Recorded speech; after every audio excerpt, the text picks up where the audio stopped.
Bonjour à tous, on se retrouve aujourd'hui pour la vidéo review de la saison 1, épisode 11 de Nier Automata.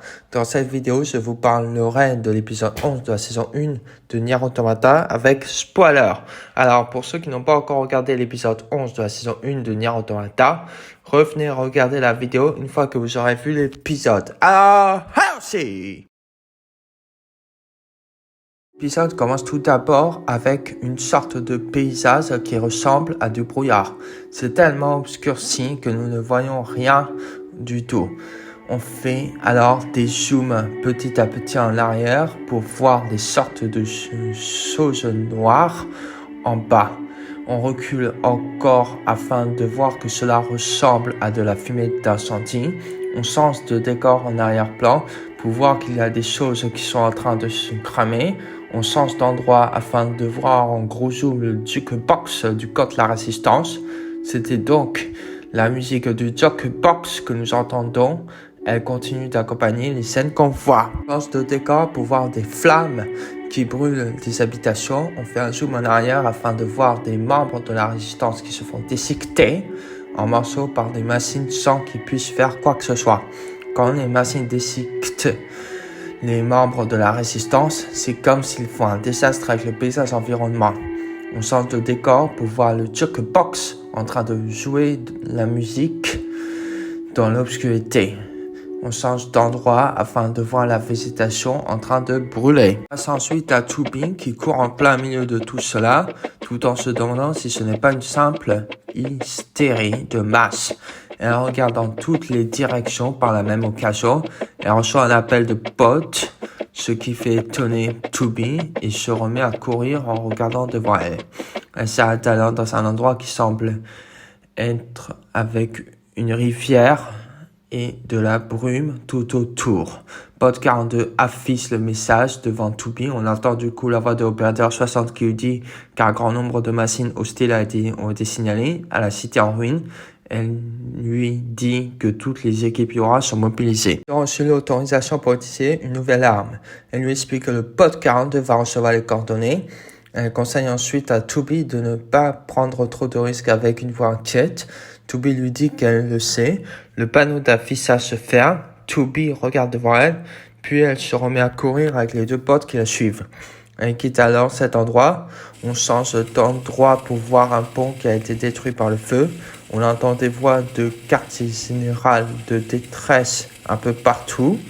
Pour ensuite changer de lieu, on voit des membres de la résistance armés jusqu'aux dents. La voix retentit en disant que c'est le Conseil de l'humanité et qui s'adresse aux androïdes qui luttent avec courage.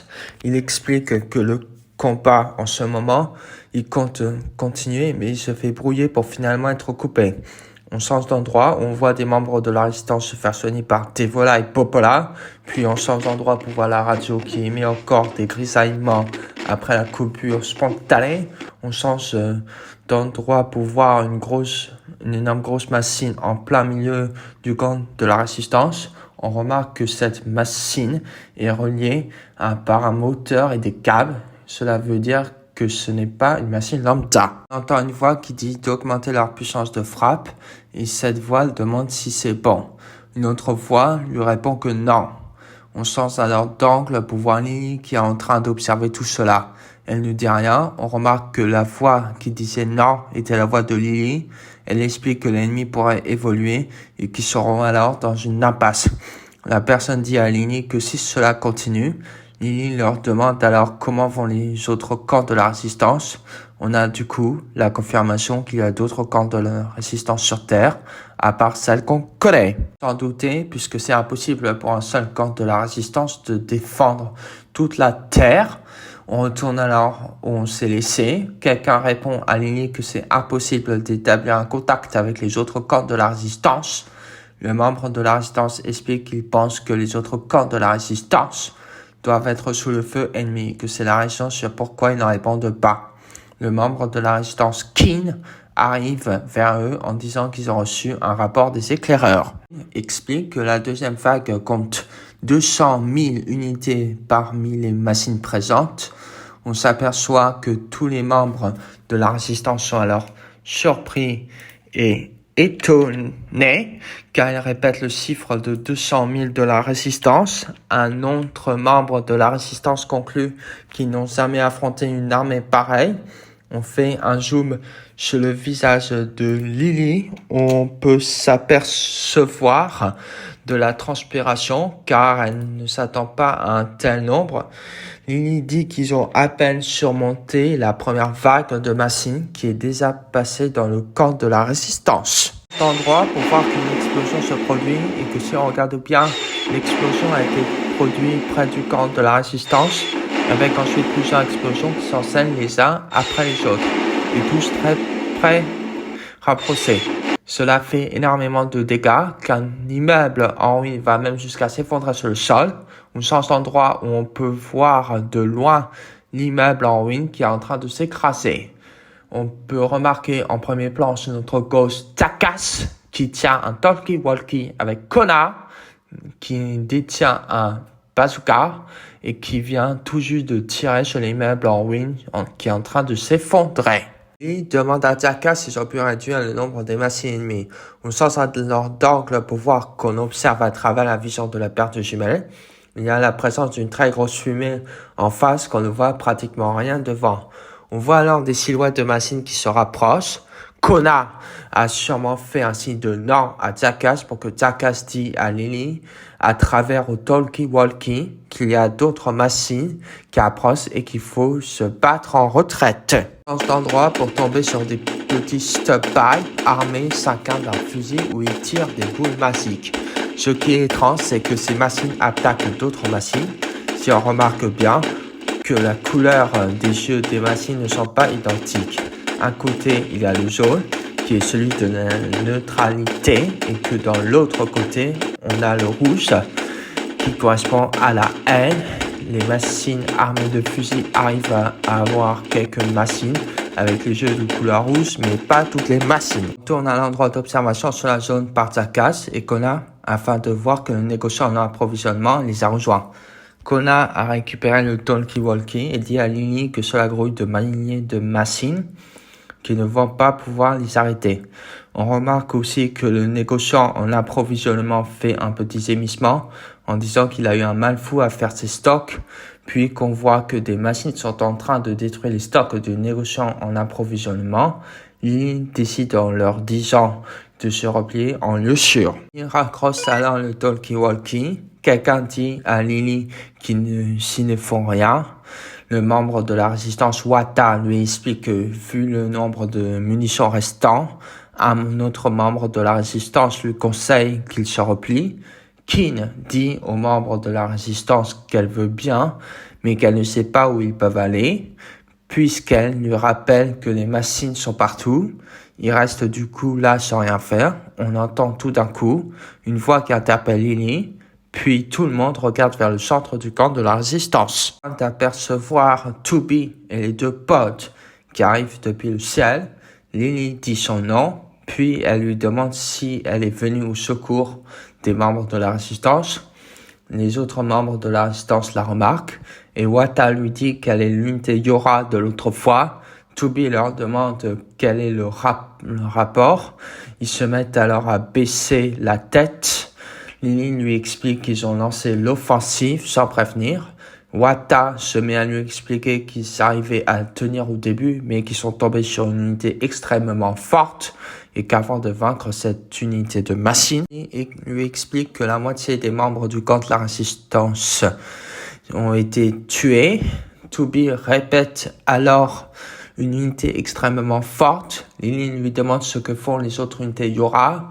Elle lui répond qu'elle ne sait pas. Toby se met alors à expliquer que toute la ville a été attaquée, qu'ils aient reçu l'ordre de riposter, mais que le chaos règne quand même dans la ville malgré ça. Kin s'étonne que ce soit toute la ville. Un autre membre de la résistance se demande ce qu'ils peuvent faire. Toby se tourne alors vers Pod 42 et lui demande s'il peut utiliser l'arme qu'il a téléchargée. 42 lui dit que l'utilisation est possible. Il active alors un cercle en dessous de lui où il fait sortir une épée à travers de ce cercle. Une fois que l'épée a été finie d'être créée, Tubi prend alors cette épée censée été. Elle se met alors à donner un coup d'épée afin de la tester. Cela va même jusqu'à faire un peu de vent à côté. Kin est émerveillée tout en voyant l'épée et elle dit que c'est classe. Tubi leur dit alors qu'elle a une idée. Elle demande à Lily de rassembler tout le monde ici. Lily, avec un air désespéré, lui dit que même une idée Yora a ses limites. Continue avec qu'elle ne sent pas obligée de les aider. Tubi se tourne vers le bot 42 et lui demande de préparer le relais laser. Bot 42 lui dit compris. On change d'endroit pour passer à la 13e station orbitale Bunker. Un opérateur dit que les unités Yora de la zone sud sont en train d'affronter des machines hostiles. On change d'endroit pour passer à la salle de commandement de la 13e station orbitale Bunker. Un opérateur dit qu'il y a 50 000 machines. Un autre dit qu'il y a un affrontement aérien vers le camp de la résistance. Les éclaireurs ripostent. En gros, les opérateurs disent tout ce qui se passe en continuant avec une demande de renfort, un transfert des équipements, une alerte des unités proches, quelque chose pour les types B, une chaleur détectée, un signal perdu, la base douce et isolée, le Blue White qui a été coulé, le relais laser qui a été réparé à 50%, le signal de 11B qui a été perdu. On change d'angle pour passer juste au-dessus où se trouve normalement le commandant blanc afin de s'apercevoir qu'elle n'est pas présente. On change d'endroit afin de voir le cercle de communication avec le Conseil de l'Humanité ouvert. Le Conseil de l'Humanité l'interpelle en l'appelant par le mot « commandant ». On comprend que le commandant blanc est en train de discuter avec le Conseil de l'Humanité. Le Conseil de l'Humanité l'appelle par son nom pour lui dire qu'elle a déjà formulé 18 requêtes pendant que le procès est en cours. Le Conseil de l'Humanité lui explique qu'elle sait pourtant ce que signifie le refus émis par le Conseil de l'Humanité. Le commandant blanc lui dit qu'elle est la commandante pour les troupes Yora, que pour diminuer les pertes, il est parfois bon de prendre une décision qui va jusqu'à contester les décisions du Conseil de l'Humanité. Le Conseil de l'Humanité lui dit qu'il a une limite à toute chose. Il dit ensuite que la demande d'utilisation du satellite laser D132 est refusée. Pour ceux qui ne savent pas ce que c'est le satellite laser D132, vous pouvez trouver en haut de votre écran la vidéo du satellite laser D132. On voit alors que le commandant blanc fronce les sourcils. Il parle du coup avec un ton vraiment sérieux. Elle lui demande pourquoi en lui disant que vu le rythme où ça va, la troupe Yora sera décimée et que le procès n'aura plus aucun sens. Le Conseil de l'Humanité lui dit que le sens du procès est défini par le Conseil de l'Humanité. On remarque alors que le commandant blanc grince les dents jusqu'à montrer qu'elle n'est pas ravie.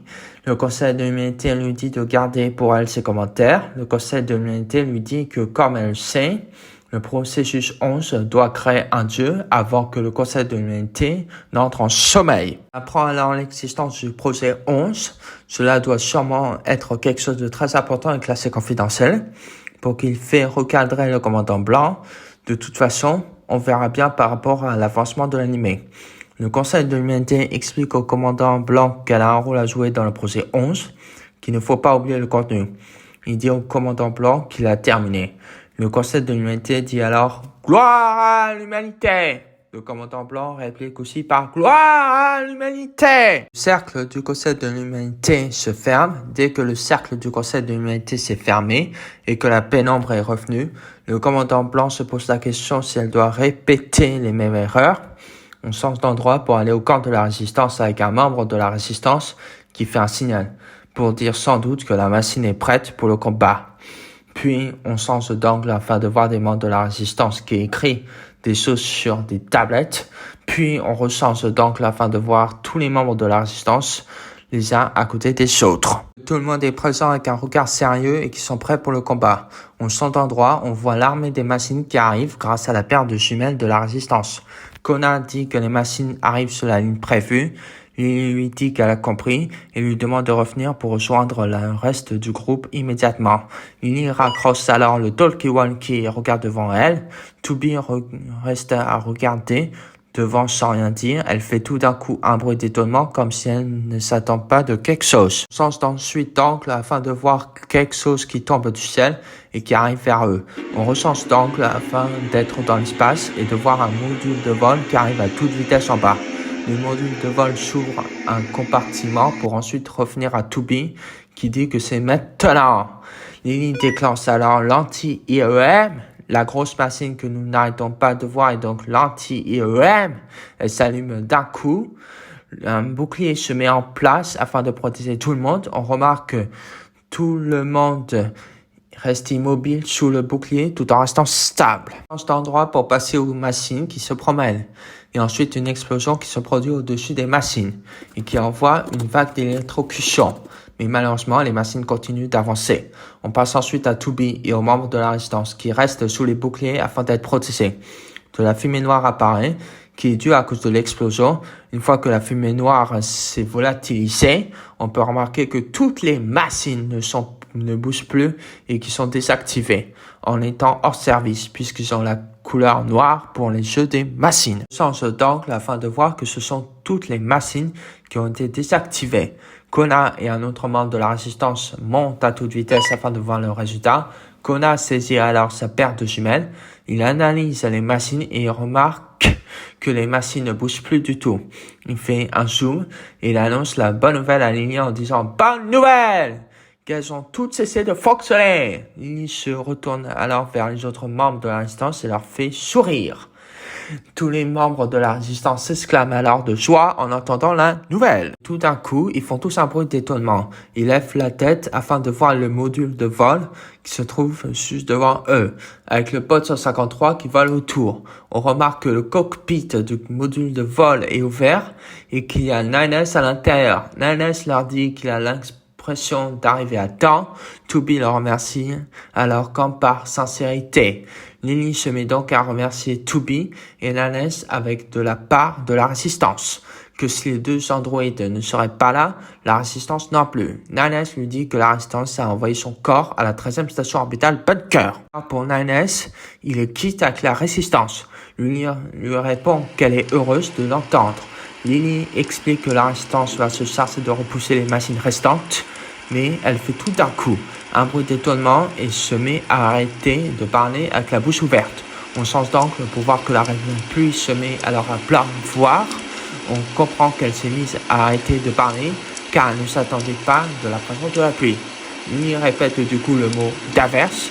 On change d'angle pour passer à toutes les machines désactivées qui restent là, stables sous la pluie. Une machine se met à tomber sur le sol, avec ensuite plusieurs machines qui tombent aussi sur le sol, pour que finalement toute l'armée de machines se retrouve au sol.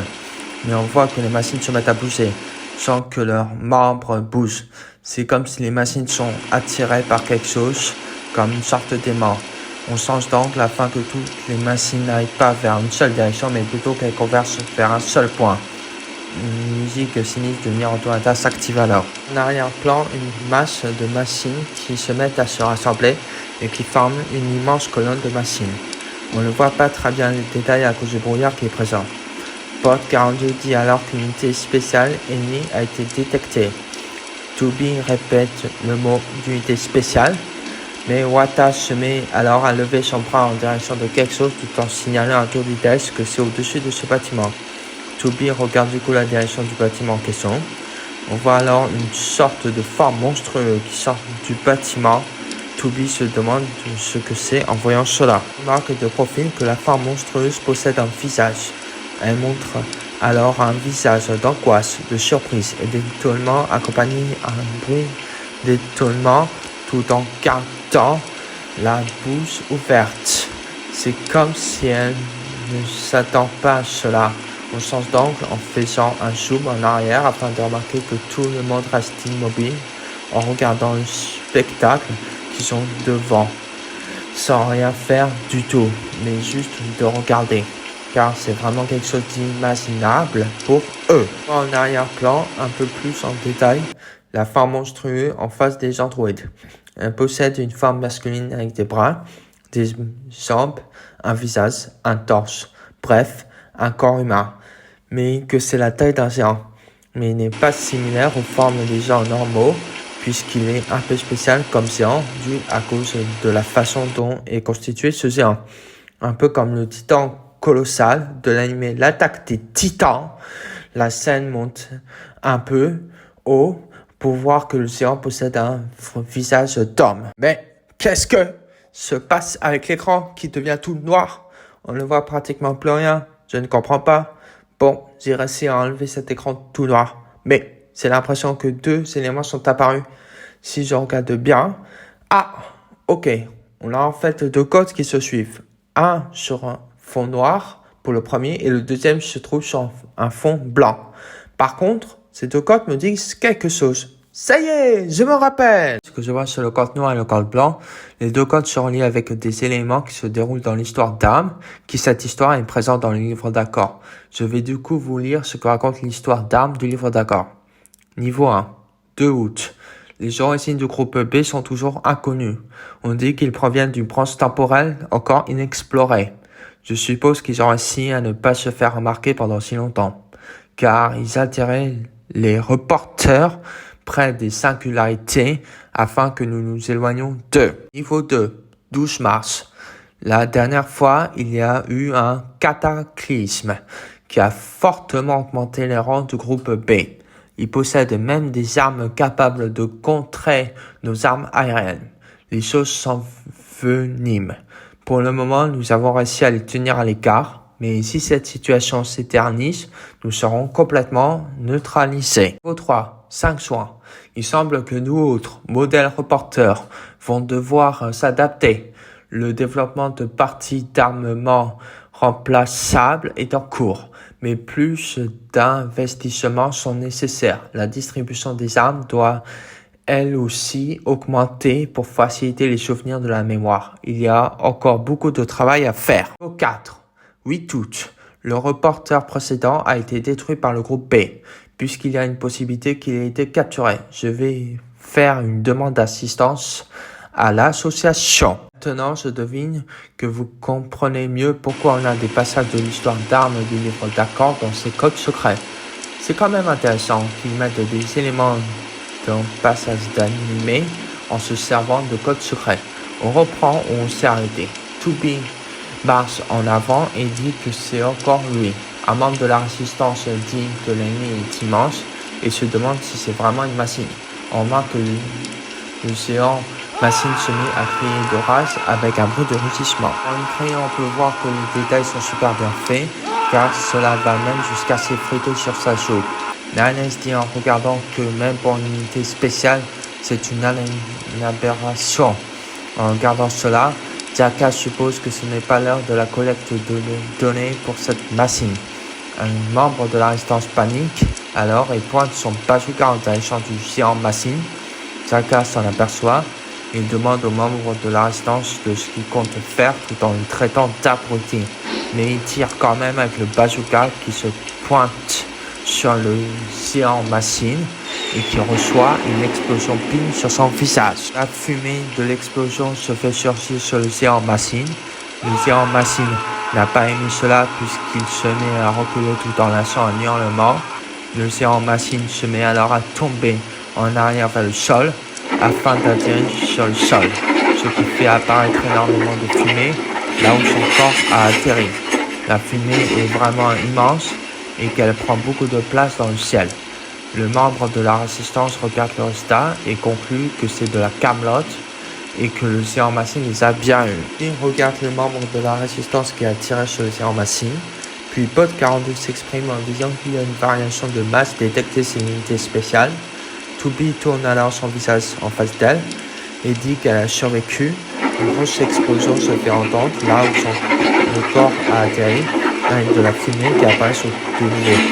On remarque que le géant machine se déplace et détruit les immeubles en ruine qui se trouvent sur son chemin dans un tel fracas. On remarque qu'elle s'est transformée en quelque chose de vraiment horrifiant, de couleur noire, avec une très grande large bouche de monstre et des yeux de couleur rouge, comme si on est en plein cauchemar dans le visuel de l'animé de Nier Automata. Elle pousse alors un hurlement strident dans le vide avec énormément de rage. Pod 42 conseille de faire une retraite immédiate. On voit alors tous les membres de la résistance qui observent cela avec un visage horrifié, abasourdi, étonné et surpris par une telle chose devant eux. Ils ouvrent tous la bouche tout en regardant le géant machine avec les yeux écarquillés sans dire un mot tout en restant immobile. Un membre de la résistance dit qu'il peut comprendre pour la fuite en regardant le géant Massine, mais il se demande où est-ce qu'ils peuvent fuir. Nanes regarde le géant Massine tout en voyant que c'est devenu un monstre. Il se demande si elle est en train d'évoluer. On fait un gros zoom sur le géant Massine et Nanes interpelle alors Tubby en lui disant de regarder.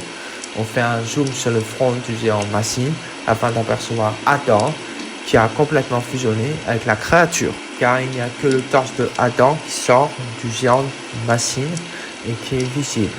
Il garde en même temps les yeux fermés. On voit alors Adam qui relève sa tête et qui ouvre ses yeux tout en regardant en face. Il lâche alors un « salut » pour faire un gros zoom sur son visage.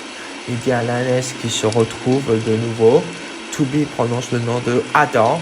Nanes se met alors à grincer des dents comme s'il n'est pas ravi de ce qu'il vient de voir.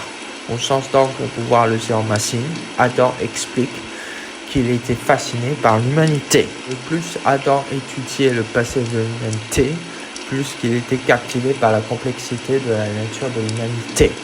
Et qu'ensuite il a fini par comprendre que la mémoire et le savoir doivent être partagés par quelqu'un, que sinon le monde n'a aucun sens. On change d'angle pour voir Tubby et Nanes qui regardent Adam. Il demande pourquoi à Tubby et Nanes. On change encore d'angle pour revenir sur Adam. On voit qu'il fronce les sourcils, qu'il grince les dents tout en fermant les yeux, comme s'il n'est pas ravi de tout ça. Marque noire commence petit à petit à dépasser le milieu de son corps, afin de remplir tout le corps de Adam de couleur noire. Il remplit son corps avec la couleur noire d'une telle rapidité, tout en disant que tout doit périr. Le corps de Adam est devenu tout noir, les yeux de Adam deviennent de couleur blanche, il se met alors à hurler. On fait un zoom en arrière sur le géant Massine, on remarque que le géant Massine se met à hurler en même temps que Adam. Le géant Massine détruit par la même occasion des immeubles en ligne qui se trouvent aux alentours. Par même, avec énormément de fumée qui sortent quand un immeuble en ligne est détruit. Tubby en voyant cela se demande s'il a perdu la tête et comment il va l'affronter. On change d'angle afin de voir Mimi qui essaie de résister face à la pression du vent pour ne pas s'envoler. Mimi demande à Tubby qui est la personne qui sont en face aux deux. Tubby se met à lui expliquer que c'est l'unité centrale qui sert le réseau des machines, que Tubby et Nanes sont pour ordre de la détruire. Mimi demande à Tubby que s'ils éliminent les géants machines, les machines cesseront de fonctionner. Cependant, les géants machines continuent de détruire les immeubles en ligne. On change d'endroit pour voir deux pieds qui atterrissent sur le sol. Cela doit sans doute être Nanes puisque c'est le seul androïde qui était dans les airs. On change d'angle pour voir que c'est bien Nanes qui atterrit sur le sol et il a posé à côté de tous les androïdes son module de vol en forme mobile. Nanes leur dit alors qu'en théorie, oui, et leur demande comment il faut faire. Ils continuent en disant que vu la situation actuelle, ils peuvent oublier les renforts de la base. Tubby se tourne vers Kona en lui demandant si c'est opérationnel. Kona est alors surpris, un petit bruit tout en reculant, car il ne s'attendait pas à ce qu'on lui adresse la parole. Kona lui demande si elle veut parler de ce qu'ils ont trouvé pendant leur dernière descente. Il explique à Tubby qu'il a réparé, mais que malheureusement, cela peut à peine voler. Tubby se retourne vers Lini et lui dit que c'est le moment de l'utiliser, que la résistance fera en sorte de viser juste sur le géant Massine. Kona lui explique qu'il a très peu de chance pour réussir. Puis rejoint Nanes. Nanes comprend alors et demande à Kona de leur en dire plus sur cette enceinte qu'il a réparée. Lini remercie Nanes. Elle dit que la résistance est heureuse de coopérer. Puis Lily s'en va en courant. Lily se positionne sur un muret et se tourne vers la résistance afin de prononcer un discours. Elle commence d'abord en leur demandant de l'écouter, que la résistance va abattre les géants Massine, que s'ils peuvent bouger, alors il faut aider, que si la résistance unit ses forces avec les unités Yora, qu'ils peuvent mettre un terme à la bataille. Lily leur explique qu'elle ne veut forcer personne. Mieux de mourir dans cet endroit, ils peuvent survivre et perpétuer la cause. Que pour la résistance, leurs amis, Lily compte continuer et on la coupe en nous disant qu'on la suit. Kin dit qu'il faut régler le compte au tas de ferraille. Un membre de la résistance s'éclame qu'ils portent bien leur nom. Un autre membre de la résistance dit qu'il faut détruire le géant Massine dans l'intérêt de l'humanité. Zakas dit qu'ils ont encore plein de poudre à fusil en terminant par Seth. On change d'angle pour aller sur le visage de Lily. Lily était étonnée avec les yeux grands ouverts. Le membre de la résistance dit qu'il faut ajuster leur atout en appelant le marchand d'armes de la résistance. Un membre de la résistance dit qu'il va avoir du boulot. Lily se met à leur remercier et qu'elle compte sur tout le monde. Tous les membres de la résistance répondent à l'émission en chantant tout en disant « Chef, oui, chef !» Lily se met alors à sourire et ferme les yeux comme si elle est ravie. Lily conclut en disant de montrer aux gens qui habitent sur la Lune à quel point la résistance est puissante. Que les membres de la résistance suivent dans ce cas Lily. Dans cet endroit, pour voir un cercle qui entoure comme une sorte de long bras de machine, où le long bras de machine est posé sur le sol. Le cercle soulève le long bras de machine en le prenant. Quand il est sorti du sol, on remarque que c'est en fait un bras de Goliath Engel. Nanas dit à Lily qu'ils suivent le plan. Pendant ce temps, Nanas avec son module de vol se met à voler dans les cieux. Pour ceux qui se demandent en regardant l'anime comment le module de vol de Nanas peut soulever le bras de Goliath, vous pouvez trouver en haut de votre écran la vidéo Les modules de vol des Yura qui explique cela. Il répond à Nanas qu'elle a compris et elle lui dit de contenter à la tirer vers eux. Nanas envoie le bras du Goliath Engel sur le géant machine. Le géant machine sort la pacte quand le bras du Goliath Engel atterrit sur lui et n'a pas aimé cela. Nanas se met à penser qu'il est plus facile que prévu envers cela. Pod 153 dit qu'un énorme signal énergétique a été détecté. On remarque pendant ce temps que le géant machine répare les dégâts causés par le bras du Goliath Engel en se recomposant tout seul. Pod 153 dit que c'est un partage énergétique entre plusieurs machines. Elle se laisse un quoi? Car il ne s'attendait pas à ça. Le géant machine se met à hurler dans le vide. On voit alors Tubi qui saute dans le vide tout en brandissant son sabre vers quelque chose. On voit qu'elle frappe alors sur le sol à côté de la machine du petit Stabai, ce qui les fait même balayer tout en le dispersant. Nana s'appelle Tubi pour lui dire que le géant machine utilise le réseau des machines afin d'absorber l'énergie des autres machines.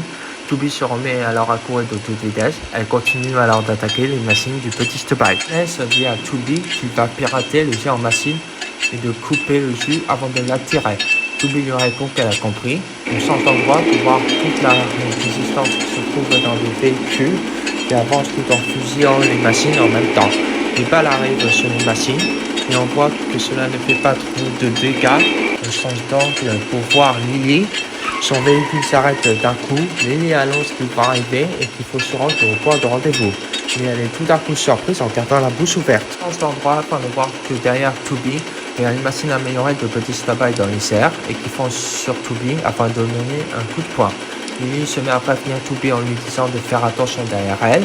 On fait un zoom sur la machine améliorée de petits Stabai qui fonce à toute vitesse et qu'il y a du vent tout autour de lui. La machine améliorée donne le coup de poing, mais Tubi s'inscrive in extremis grâce à l'intervention de Lily. Elle saute en arrière pour esquiver et donne en même temps un coup de pied sur la tête de la machine améliorée de Petit Stabai. Il envoie de toutes ses forces la machine améliorée de Petit Stabai vers un immeuble en ruine, où elle s'écrase ensuite dans un véritable boucan sur cet immeuble en ruine. Tubi conclut en voyant la machine améliorée de Petit Stabai qu'elle était étrange. Lily la prévient alors de faire attention en lui disant qu'elle ressemble à la machine améliorée du Petit Stabai qui a détruit le camp de la résistance. Elle explique que c'est un modèle de machine robuste et agile. On remarque pendant ce temps que la machine se remet à se relever. Tubi dit alors « Compris !» Il leur annonce qu'elle s'en occupe et que la résistance se prépare au point de ralliement. Lily souhaite alors bonne chance à Tubi. Elle donne alors à toute vitesse comme ordre aux autres membres de la résistance de partir de l'endroit où ils sont. Les véhicules se mettent à rouler super vite afin de quitter l'endroit. On change d'angle pour regarder en dessous de Tubi où on voit les véhicules tous partir de là. On monte vers le visage de Tubi pour voir qu'elle est France et déterminée face à cette machine améliorée de Petit Stabai. Tubi se met en position de combat. On change d'endroit pour aller à Nanas qui dit « Piratas lancé !» Un gigantesque cercle apparaît devant Nanas avec une boule à l'intérieur du cercle qui se prépare. La boule envoie plusieurs rayons qui vont en direction du géant machine. Nanas fait cela plusieurs fois avec les rayons. Il constate que le bouclier de défense physique du géant machine est costaud. Il dit que la méthode qu'il utilise ne va pas suffire. Deuxième machine envoie des sortes de pics en direction de Nanès. Nanès part alors à toute vitesse afin d'esquiver le nombre de pics comme il peut. Nanès vole alors dans les airs partout afin d'esquiver les sortes de pics. Mais une explosion se fait retentir sur le module de vol de Nanès. On aperçoit après Nanès qui tombe dans le vide car il n'avait pas prévu que son module de vol explose. Heureusement, il est rattrapé. Il fait alors un bruit d'étonnement quand il s'aperçoit que c'est Pascal qui le sauve, puisqu'il ne s'attendait pas à sa venue. Il dit alors le nom de Pascal, il change d'endroit pour regarder vers le ciel, entre deux immeubles en ruine. On voit tout d'un coup une silhouette qui saute très vite entre les deux immeubles. Et une autre silhouette qui fait pareil. On change d'endroit pour voir la machine améliorée du petit Stubby qui saute du toit de l'immeuble afin d'aller bondir sur un mur d'un immeuble en ruine pour permettre d'aller à droite. On change d'angle pour aller dans un immeuble afin de voir la machine améliorée du petit Stubby qui entre à toute vitesse. On aperçoit Toby qui entre plus tard à son tour dans l'immeuble en suivant la machine améliorée du petit Stubby rapidement. Elle est accompagnée de Pod 42 qui la suit. On change d'angle pour aller au-dessus de Toby afin de voir qu'elle court. On change encore d'angle pour voir Toby qui s'arrête.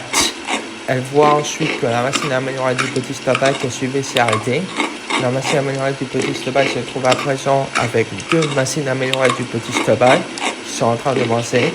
On fait un gros zoom sur la machine améliorée du petit Stubby qui se retourne vers Toby. Quant aux deux machines améliorées du petit Stubby qui étaient en train de avancer, elle se lève. Regarde tous alors Toby. On change d'endroit pour passer à Nanès qui atterrit sur un toit grâce à l'aide de Pascal. Nanès remercie Pascal et lui demande si le village de Pascal est interne. Pascal explique à Nanès que comme le village de Pascal est coupé du reste des machines, ils ont pu garder le contrôle. Il s'exclame en même temps avec ses bras. Nanès répond que c'est parfait. Il met alors sa bandoulière devant lui, ce qui fait surprendre Pascal car elle ne s'attend pas qu'il prend sa bandoulière. Nanès l'ouvre et se met à chercher quelque chose. Un objet avec une forme un peu spéciale. Pod 153 dit que l'emploi du dispositif de renforcement par un type S. Nanès ferme son sac et le met à l'arrière en même temps que Pod 153 lui parle à propos du dispositif de renforcement. Pod 153 dit ensuite qu'il faut une autorisation. Nanès dit tout de suite qu'il n'a pas le temps de faire une demande d'autorisation à la 13e station orbitale Bunker. Un cercle de couleur cyan apparaît au-dessus de l'objet et descend en direction de l'objet. Le cercle traverse l'objet. L'objet se met alors à se transformer en quelque chose. Elle se met sur la main de Nanès afin de concevoir une sorte de perceuse laser dans une lumière brillante. La lumière s'éteint quand l'objet a fini d'être créé. Il se met d'un coup à grincer les dents. Il lève alors le bras avec l'arme en direction du ciel pour ensuite le mettre à côté de lui. Une tempête de vent jaillit autour du bras avec l'arme. Des étincelles sortent un peu au bout de l'arme. Nanès dit à Pascal qu'il a besoin de son aide. Pascal dit alors un « oui » en interrogation puisqu'elle ne sait pas ce qu'il veut lui demander. On revient au combat de Toby face aux trois machines améliorées du petit Stubby. Les machines améliorées du petit Stubby se mettent à tourner autour de Toby. Toby regarde les trois machines améliorées du petit Stubby afin de voir ce qu'il compte faire. Elle remarque que les machines sont rapides. Deux machines améliorées du petit Stubby s'approchent en face de Toby afin de passer à côté d'elle. Puis se retourne tout d'un coup afin de parer grâce à son épée. Un piqué de tête qu'une machine améliorée du petit Stubby lui a envoyé de derrière elle. Elle lève son épée vers le haut afin d'envoyer vers derrière elle la machine améliorée du petit Stubby. Mais 2 secondes après, une machine améliorée du petit Stubby lui donne un coup sur son dos grâce à un piqué de tête. Cela va même jusqu'à faire lasser l'épée de Toby. Elle va en avant tout avec la bouche ouverte tout en faisant un petit bruit de douleur. On remarque que l'épée que détient Toby dans sa main, à ce moment-là, disparaît en brindille de lumière. Il s'arrête alors immobile, puis se met accroupi. On voit que les 3 machines améliorées du petit Stubby se positionnent en face de Toby. Les 3 machines améliorées du petit Stubby disent en simple mot « Vengeance !» Toby positionne alors ses poings devant elle afin de combattre à main nue. Les 3 machines améliorées du petit Stobai foncent vers Tubi. Ils attaquent Tubi, mais elle réussit à repousser toutes les machines en parant et en esquivant avec des saltos. Elle donne ensuite des coups de poing pour envoyer partout les machines améliorées du petit Stobai. Tubi appelle Pod 42 pour dire ensuite programme A100. Le programme A100 est une des différents programmes que les pods possèdent. Vous pouvez trouver en haut de votre écran la vidéo les différentes fonctions de combat des pods qui relatent les différentes fonctions de combat des pods. Tubi envoie la machine améliorée du petit Stobai contre un mur. Tubi se relève et Pod 42 lui dit qu'il a compris. Tubi se met alors à sauter sur les différents étages de l'immeuble. Pod 42 la suit. Les 3 machines améliorées du petit Stobai se mettent à escalader les murs pour la poursuivre un puissant coup frais dans l'étage où elle est entrée. On change d'angle pour voir les 3 machines améliorées du petit Stobai qui la poursuivent en faisant de grands sauts. On voit en face des 3 machines améliorées du petit Stobai qu'il y a une Tubi immobile qui les regarde tout en étant éclairée par le Pod 42. Les 3 machines améliorées du petit Stobai sautent en même temps en direction de Tubi tout en préparant leur attaque. Juste avant que les 3 machines améliorées du petit Stobai atteignent Tubi, le visuel de Tubi disparaît avec des petites lumières bleues. On comprend alors que c'était un hologramme. Les 3 machines améliorées du petit Stobai se mettent alors à tomber quelque part. On rechange d'angle afin de voir Tubi qui est en train de regarder une colonne de pierre. Elle se met à sarcer une attaque puissante en se servant de son épée en direction de la colonne de pierre. Tubi donne un coup spécial avec son épée sur la colonne de pierre. Afin de voir ensuite le pilier qui est séparé en 2 morceaux, puis les machines améliorées du petit Stobai qui sont coupées en 2 morceaux, tout cela comme une ligne verticale. On produit un rayon lumineux vertical qui sort de l'immeuble en ruine, ce qui fait provoquer une explosion verticale à l'immeuble en ruine. L'immeuble se met alors à s'effondrer. On remarque que Tubi est dans les airs. Elle est en fait maintenue par Pod 42 qui la tient tout en volant. On fait un zoom sur son épée pour voir que la lame se brise. Le morceau de la lame disparaît. On se d'angle pour aller sur le visage de Tubi. Elle se met à regarder sur le côté et prononce le nom de Nanes. On change d'endroit pour voir Nanes en train de voler. Il dit à Pascal qu'une fois qu'il aura été déposé, Pascal devra se mettre à l'abri. Pascal lui dit qu'elle a compris. On aperçoit en même temps le paysage avec les immeubles en ruine autour du géant machine. On remarque qu'énormément de fumée enveloppe le géant machine. Nanes interpelle Pod 153. Pod 153 lui compris. Le Pod 153 fonce alors vers le géant machine et active son rayon laser en direction du géant machine. Le géant machine reçoit un rayon laser du Pod 153 au-dessus de sa tête. Le géant machine lève donc sa tête. On fait un zoom en arrière-plan pour voir que quelque chose de brillant fonce à toute vitesse sur le géant machine. On fait du coup un gros zoom sur Nanes qui descend à toute vitesse en direction du géant machine avec son arme pointée sur le géant machine. Nanes crie en même temps. On change d'angle pour passer sur le visuel sur le géant machine à travers les yeux de Nanes. On remarque qu'il fonce à toute vitesse sur Adam. On regarde cela avec ses yeux blancs et un air de surprise pour que finalement l'arme de Nanes atteigne le torse de Adam, ce qui fait aussi provoquer comme une sorte de chaleur au bout de l'arme de Nanes, avec une combinaison d'électrocution. Nanes dit pendant ce temps que ce n'est pas fini. Il fait alors tourner en rotation à toute vitesse le bout de l'arme de Nanes. On change d'angle sur le visage de Adam, on remarque qu'il crie de douleur.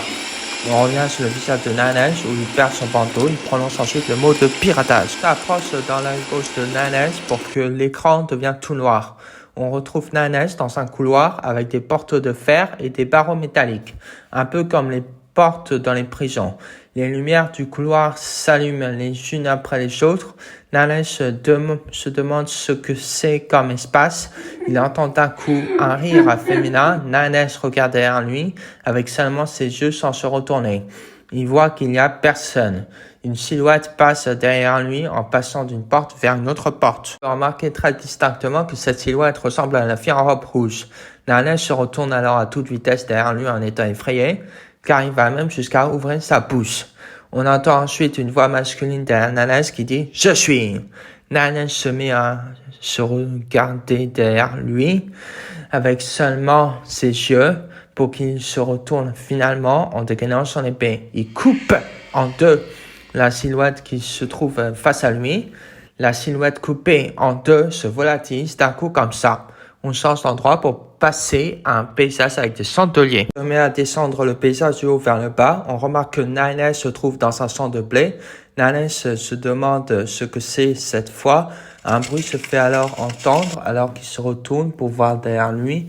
Il voit alors la même silhouette que celui du couloir. La silhouette prononce le mot de F, puis pourquoi.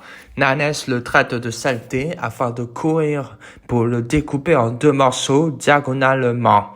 La silhouette coupée en deux se volatilise aussi d'un coup comme ça. Cela redevient noir pour ensuite voir un train de métro qui passe. On change d'angle pour être à l'intérieur du train de métro avec Nanes. Nanes remarque cela et dit que c'est un souvenir de l'humanité.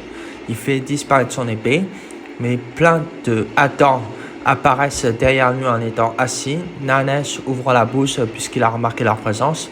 Les Adam répètent à l'unisson le mot « Pourquoi ?» Nanes constate en voyant et se demande si les données de personnalité s'écroulent. Il dit que ce n'est pas bon, qu'il doit exécuter le programme au plus vite. Il ouvre alors un panneau d'affichage devant lui. Il voit qu'il y a 30% avant la fin de l'analyse. D'angle pour voir un 70% en gros. Puis on rechange d'angle pour être en face de Nanes afin de voir que toutes les fenêtres sont de couleur bleue et qu'il n'y a plus les Adam. Nanes regarde sur sa gauche. On fait du coup un zoom sur une porte qui se met après à s'ouvrir. On rechange d'endroit pour passer à un paysage de mixage avec le blanc et le bleu. Un pied en train de marcher apparaît qui est sans doute le pied de Nanes, puis on voit ses deux pieds et on comprend qu'il marche bel et bien.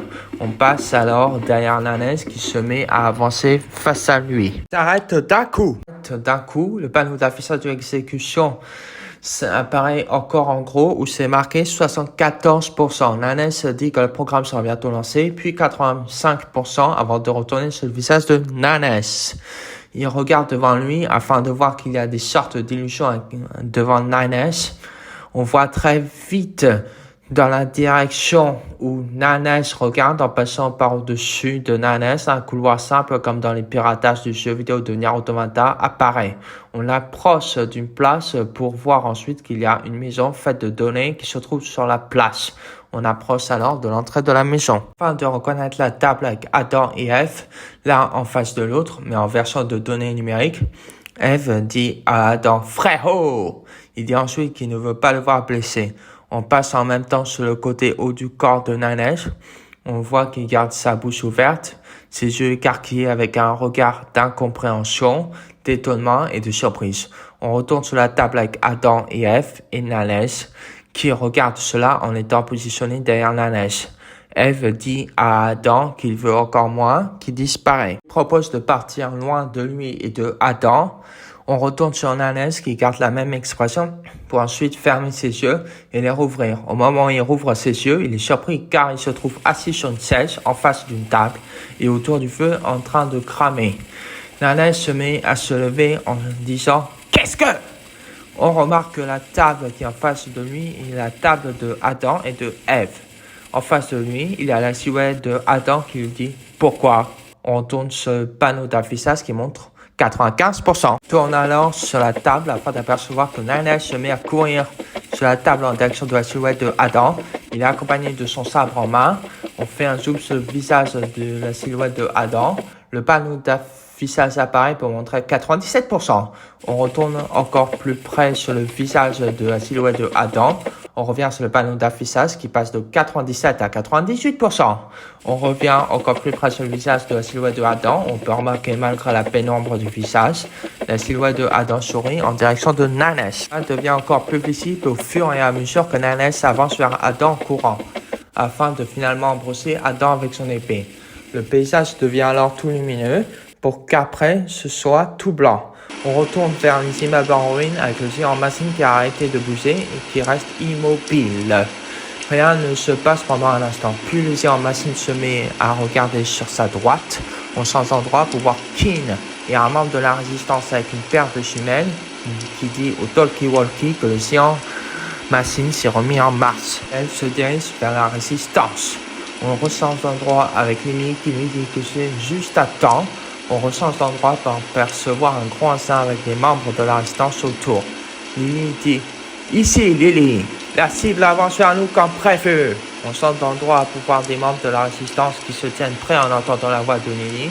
Lily dit ensuite « Repliez-vous, une fois les préparatifs terminés. » On change d'endroit pour passer à l'intérieur du grand sein avec les membres de la résistance. Lily dit « Nous allons mettre à terme ce combat. » Les membres de la résistance se mettent à sourire et à montrer qu'ils sont d'accord entre eux. On rechange d'endroit, on voit le géant machine qui se déplace. On change d'angle pour voir que le géant machine se dirige vers le grand enceinte.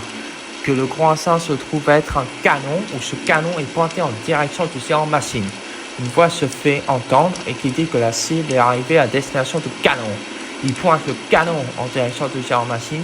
Une voix retentit et qui dit que l'angle de tir et la portée ont été ajustés. On passe ensuite pour voir Lily en gros plan avec un talkie-walkie qui crie le mot « Feu !» Le canon envoie une boule qui fonce à toute vitesse en direction du géant machine. La boule va tellement très vite face au géant machine qui voit la boule arriver. Le géant machine met ses deux mains devant sa tête afin de protéger sa tête. Une grosse explosion se fait entendre et retentir sur les deux mains du géant machine. L'explosion est tellement forte qu'il fait même ouvrir sa bouche du géant machine et l'envoie en direction de l'arrière. Lily interpelle Jackass et Jackass dit qu'il attendait que cela. Jackass tient en fait un gadget dans ses mains où il appuie sur un bouton.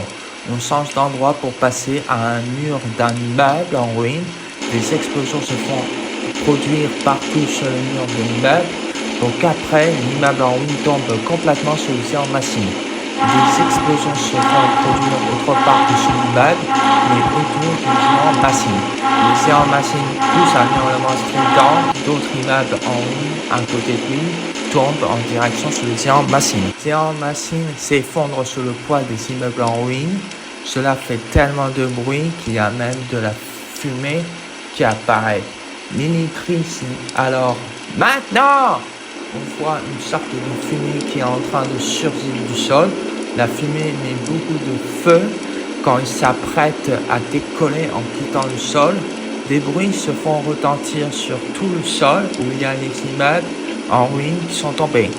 Plein de morceaux en pierre se font projeter vers le ciel avec la fusée au milieu de tout cela et qui transporte avec elle le géant machine. On regarde le ciel depuis le sol pour voir la fusée s'éloigner avec le géant machine. On fait un zoom sur la fusée. Le géant machine reste accroché avec la fusée durant tout le tracé. Une explosion se fait retentir par la fusée dans le ciel au niveau des nuages. On change d'endroit pour aller sur les androïdes. Tous les androïdes regardent cela en étant ravis avec le sourire. On entend aussi des cris de joie. Un bruit se fait entendre et Toby dit alors le nom de Nanes. Nanes dit qu'il a eu chaud, qu'il a réussi à temps. Pascal dit à Nine qu'il prend toujours des risques. Nanes est alors surpris que Pascal ait appelé Nine puisqu'il garde les yeux grands ouverts. Il demande en disant pas vrai. On entend ensuite Toby qui dit que c'est terminé. Nanes dit à Toby d'attendre. Pascal le retient en lui disant qu'il tombe tout en disant de faire attention. On retourne à la salle de commandement à la 13e station orbitale Bunker.